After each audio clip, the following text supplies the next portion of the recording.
All right, welcome back to my channel. Today I'm going to show you a build.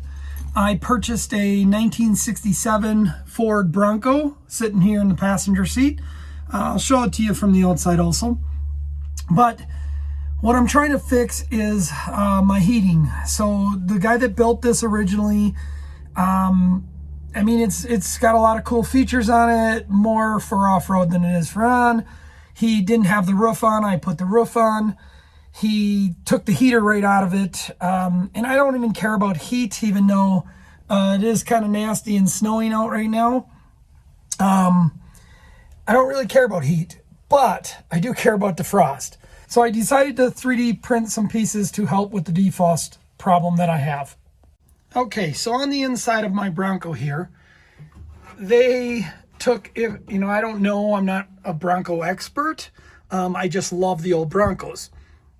So I believe on some models there's pads on here. I don't know if this one ever would have had it. They have this slot right here. So the heat right now, it will just come out of the top. Now I have no heater.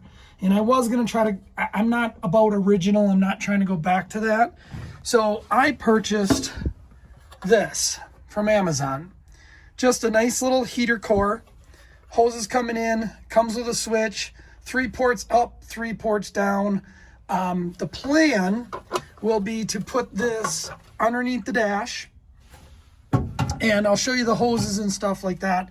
But I wanted something better than this hole, and there's more than one of them. There's 3.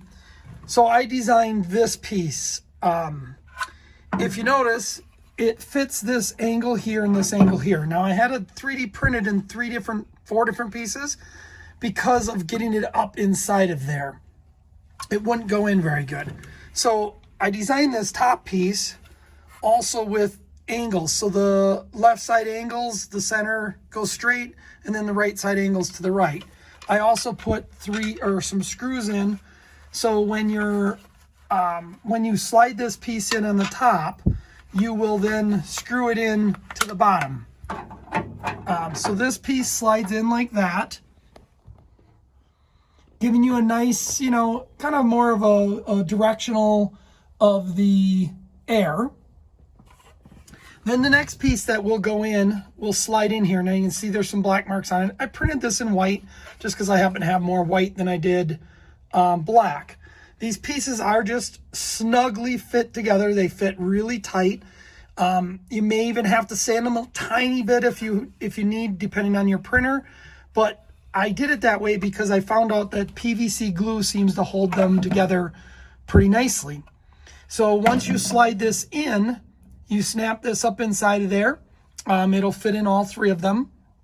Then you just put your screws in from here down, and you can screw the top one together. Then you hook all these in and you hook up the hose. So you'll have 3 hoses that go from this unit over to each of the ductworks, and you'll have 3 down. Now my plan possibly is to put some ductwork down here by the feet. Instead of having all 3 go here, I might put 1 hose over towards the drivers and just angle it down, and I'll probably print just a round circle that goes on the end of the hose with some bolt-ons so I can bolt it to under here. And I'll put 1 here facing the passenger, 1 facing the feet, and 1 facing the feet on that side. Now the reason I'm going to do 1 to the passenger is my wife's always cold. So anyway, that's my new project. I will give you all the files you can print. I will give you some dimensions and the products in the links below so you can see what I bought on Amazon for the hoses and stuff like that. Thanks for watching.